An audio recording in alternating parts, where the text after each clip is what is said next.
விருதுநகர் மாவட்டம் வத்ராயிருப்பு அருகே உள்ள கோட்டையூர் அரசு ஆதி திராவிடர் நல உயர்நிலைப் பள்ளிக்கு 2 லட்சம் ரூபாய் மதிப்பிலான பொருட்களை பொதுமக்கள் சீர்வரிசையாக வழங்கினர். மேளதாளங்கள் முழங்க ஊர்வலமாக கொண்டு சென்று கல்விச்சீரினை ஆசிரியர்களிடம் அவர்கள் ஒப்படைத்தனர். நெய்வேலி பேருந்து நிலையத்திலிருந்து புறப்பட தயாரான பேருந்தின் பின்பக்க படிக்கட்டு உடைந்ததால் பயணிகளை முன்பக்க படிக்கட்டில் ஏறுமாறு நடத்துனர் கூறும் காணொலி சமூக வலைத்தளங்களில் வெளியாகி அதிர்ச்சியை ஏற்படுத்தியுள்ளது.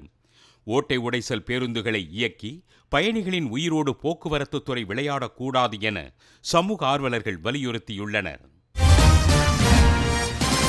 மேட்டுப்பாளையம் அருகே பட்டனூர் கிராமத்தில் உள்ள குட்டையில் இருந்த முதலையை 35 மணி நேர போராட்டத்துக்கு பின்னர் வனத்துறையினர் பிடித்தனர். குட்டையில் 10 அடிக்கு மேல் நிரம்பியிருந்த தண்ணீர் முழுவதையும் வெளியேற்றிய பின்னர் முதலையை அவர்கள் எளிதாக பிடித்தனர்.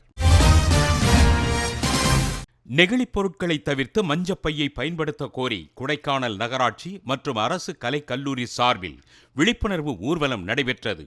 மேலும் நெகிழிப் பொருட்களை பயன்படுத்துவதால் ஏற்படும் தீமைகளை விளக்கும் வீதி நாடகம், மனித சங்கிலி, கையெழுத்து இயக்கம் ஆகிய நிகழ்ச்சிகளுக்கும் ஏற்பாடு செய்யப்பட்டது.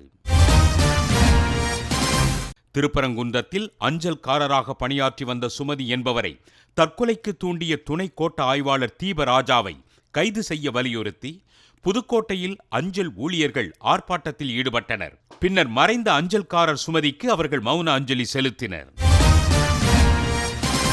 ராமநாதபுரம் மாவட்டம் தரைக்குடி கிராமத்தில் அம்மன் கோவில் புரட்டாசி மாத பொங்கல் விழாவை முன்னிட்டு வடமாடு எருதுகட்டும் போட்டி நடைபெற்றது. பல்வேறு மாவட்டங்களிலிருந்து கொண்டுவரப்பட்ட காளைகளை இளைஞர்கள் அடக்க முயன்ற காட்சி பார்வையாளர்களை ஆரவாரிக்கச் செய்தது.